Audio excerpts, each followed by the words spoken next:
بسم الله الرحمن الرحيم الحمد لله رب العالمين والصلاة والسلام على نبينا محمد وعلى آله وأصحابه وسلم تسليما مزيدا ثم أما بعد أخوة الكرام السلام عليكم ورحمة الله وبركاته.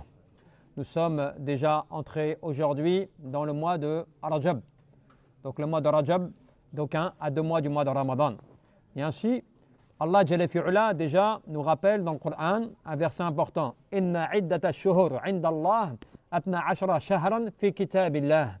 Yawma khalaqa as-samawati wal ard minha arba'atu hurum. Dhalika ad-dinul qayyim fala tadlimu fihinna anfusakum. Allah Jalla fi'ula nous rappelle que certes il a déterminé 12 mois dans l'année, 12 mois qui sont les mois déterminés dans le livre d'Allah Jalla fi'ula.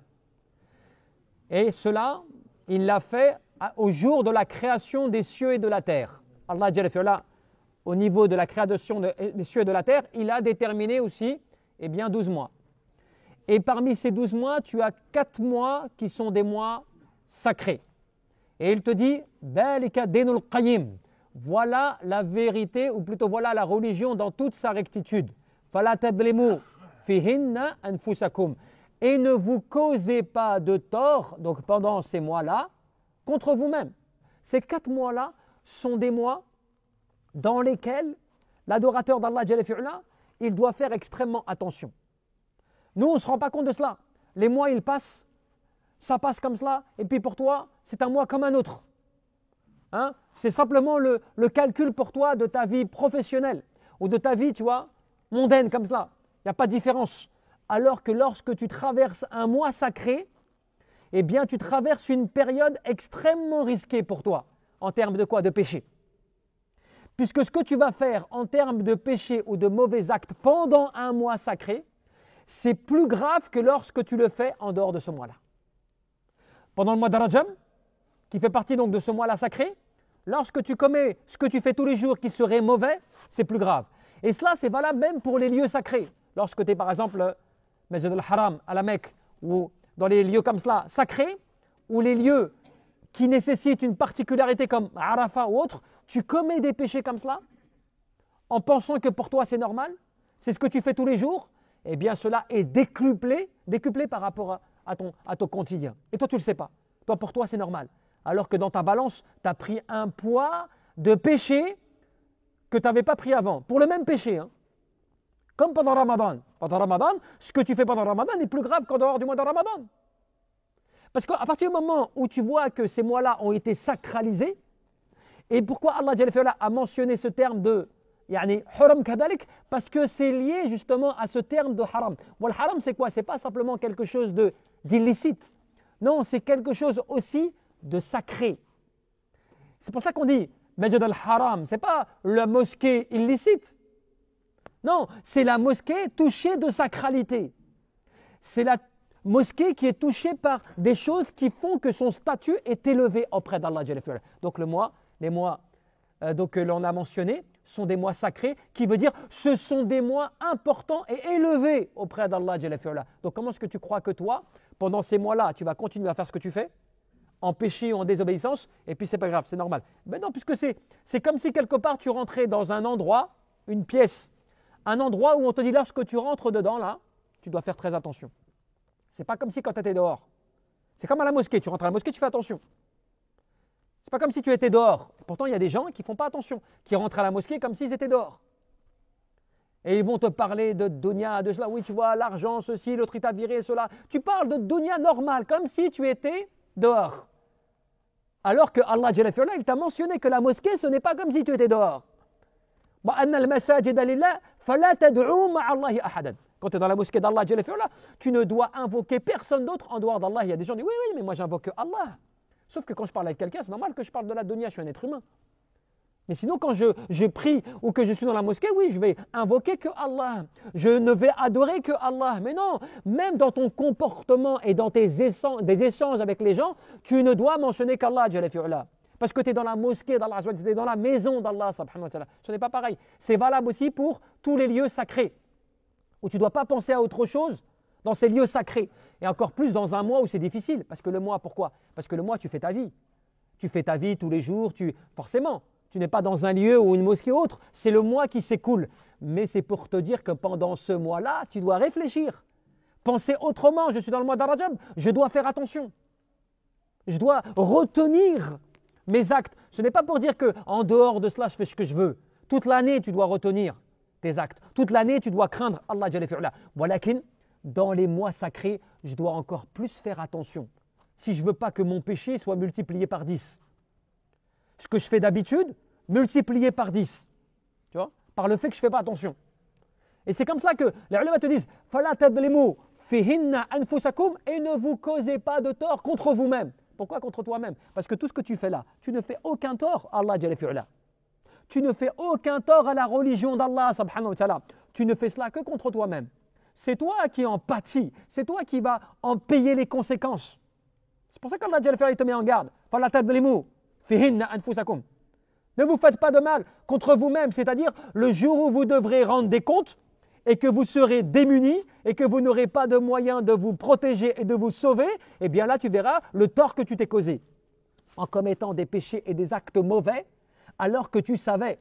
Vous saviez, et pourtant tu l'as fait par négligence. Al-ghafla, wal-kasal, la paresse et l'insouciance t'a fait faire des choses sans réfléchir. Tu n'as pas réfléchi, tu t'es pas rappelé. C'est pas que tu ne savais pas, tu ne t'es pas rappelé. Et c'est comme ça qu'on te dit فَلَا تَظْلِمُوا أَيُّهَا النَّاسُ أَنفُسَكُمْ فِي هَذِهِ الْأَشْهُرِ الْأَرْبَعَةِ الْحُرُمِ. Ne vous causez pas de tort, ô vous les gens, pendant ces mois sacrés. Sacrés, donc touchés de sacralité auprès d'Allah Jalla fi'ala. Et c'est pour cela qu'à l'époque, ils étaient déjà sacrés. قبل الإسلام.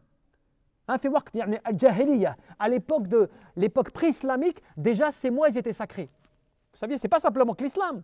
Même avant l'islam, ces mois-là, ils étaient sacrés. Au point que les gens imaginaient, les gens de l'époque, c'était des guerres, des tribus comme cela, qui se faisaient la guerre, qui se faisaient constamment des confrontations comme cela. Lorsqu'ils arrivaient à ces mois-là, ils ne faisaient plus rien. Pour eux, il était interdit de faire la guerre, interdit de chasser, interdit de tuer comme cela. Pour eux, c'était important de ne pas transgresser, non pas par rapport aux gens, par rapport à Allah Jalla fi'ala. Sauf dans le cas d'une nécessité ou dans le cas, tu vois, d'un besoin où il n'y avait pas le choix. Une attaque, des choses comme cela, tu vois, il fallait qu'ils se défendent. Mais sinon, c'était prohibé, interdit. Alors qu'ils n'étaient pas dans l'islam. Toi, aujourd'hui, tu as des personnes, ils s'appellent Mohammed, Rachid ou autres. C'est pas comme cela. On parle des musulmans, de ceux qui ont la foi. C'est Ramadan, c'est le mois sacré. Tu lui rappelles cela, il ne t'écoute même pas. Normal pour lui, tu vois. Tu lui dis, mais attention, c'est grave. Ce mois-là, il est grave. Ne commets pas des péchés déjà que tu es dans le péché. Déjà que tu es dans les actes de désobéissance, contrôle-toi. Subhanallah. C'est vis-à-vis d'Allah.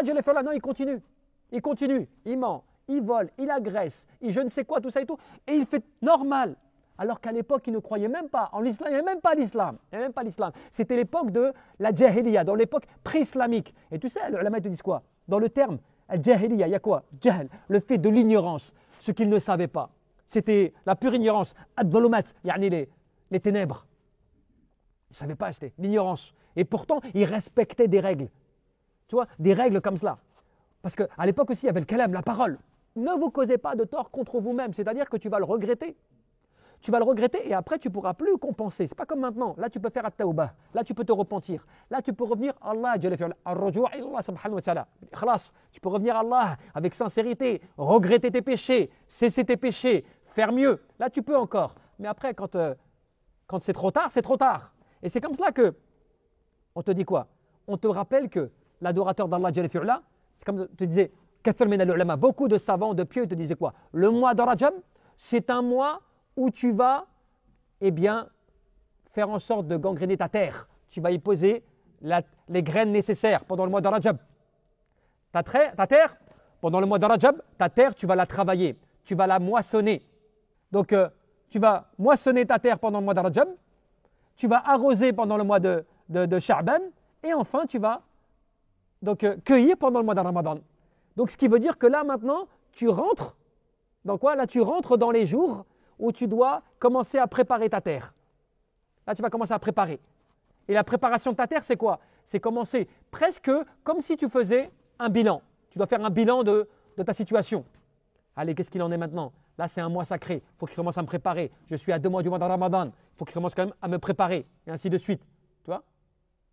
Parce que tu sais que juste après le mois de, tu vois, Rajab, Sha'ban, et à partir de là, tu dois plus, là tu dois faire très attention parce que c'est un mois où beaucoup de gens aussi pareil, négligent ainsi de suite, qu'on pourra rappeler à cette occasion-là. Et enfin après le grand mois, où tu vas cueillir tout ce que tu as préparé. C'est pour cela que ce mois-là, en plus d'être sacré, il est quoi? Une muqaddima kadalik, une introduction, un préambule à 2 mois qui sont importants, le mois de Sha'ban et le mois de Ramadan. 2 mois importants. Donc quelque part, c'est comme si on te prépare à te mettre en place par le fait déjà que c'est un mois sacré, donc tu vas faire attention, tu vas commencer à contrôler tes œuvres, contrôler tes actions et commencer à préparer ta terre pour commencer après donc, eh bien, à arroser cela pendant le mois de Sha'ban. Parce que tu sais que là, c'est important ce que tu as commencé à travailler pour pas que tu ne sois perdant le mois de Ramadan, pour pas que tu ne sois perdant par la suite. Que tu puisses cueillir des belles choses. Tu vois bien les agriculteurs, comment ça se passe. S'ils ne travaillent pas leur terre avant, s'ils ne font pas ce qu'ils ont à faire, la retourner, tu vois, l'entretenir, enlever les mauvaises herbes, des choses comme cela et tout, qu'est-ce qui va se passer? Ils ont beau arroser comme ils veulent, il n'y a rien qui va sortir. Parce que tu n'as rien fait avant. Tu n'as rien préparé avant. De la même manière, tu prépares toi rien maintenant. Comment vas-tu croire que tu vas pendant le mois de Ramadan cueillir les bonnes œuvres, les grandes œuvres, parfaites, mûres, tu vois? Bonnes comme cela, belles donc à la vue et bonnes au goût, tes bonnes œuvres, alors que tu n'as rien préparé avant. Ta terre, tu l'as laissée comme cela, sans durcir. Tu vois? La terre, tu l'as comme cela, morte. Et toi, tu vas l'arroser en pensant qu'il y a quelque chose qui va sortir. Possible, mais tu n'as aucune garantie. Donc, le mois de Rajab pour nous maintenant, c'est un moyen de nous rappeler attention au péché, attention à la désobéissance, le fait de revenir à Allah Jalla fi'ala, et deuxièmement, préparatif, préambule. Tu commences à rentrer dans ce qu'on appelle justement ce principe de 3 mois de préparation, tu vois, de formation et d'action. Là, tu es comme cela. Préparation, formation avec le mois de Sha'ban et après, action. L'action pendant le mois de Ramadan que tu ne dois pas manquer. Tu vois. Et donc, c'est comme cela qu'on doit réfléchir sur ces mois. Allah ne nous a pas rappelé cela pour rien. Ces mois, ils ont une conséquence dans nos vies et une conséquence dans nos œuvres. Et si on ne s'en rappelle pas à chaque fois, eh bien, on va passer à côté. Et le shaitan, il va te... Vas-y, c'est pas grave. Il va te laisser passer les jours et les semaines. Et à la fin, il va te dire, ah mince, le mois de Rajab, il est passé déjà. Ah, il est passé, trop tard. Et qu'est-ce que tu as fait pendant le mois de Rajab? Tiens, vérifie un peu tes œuvres. Voilà, catastrophe. Tiens, j'ai fait ceci, j'ai fait cela, je me suis permis ceci, je me suis permis cela. J'ai même pas fait attention à ceci. Voire même, il se peut que des fois, j'ai fait pendant le mois de Rajab quelque chose que j'ai même pas fait pendant les autres mois. En gravité, bien sûr. Pourquoi c'est tombé pendant ce mois-là, ce mois sacré? Le shaitan, tu vois, il t'amène par toutes ses ficelles pour essayer de te faire le pire. Tu vois, parce que c'est son but. L'égarement, la perdition, la destruction. Wallahu a'lam.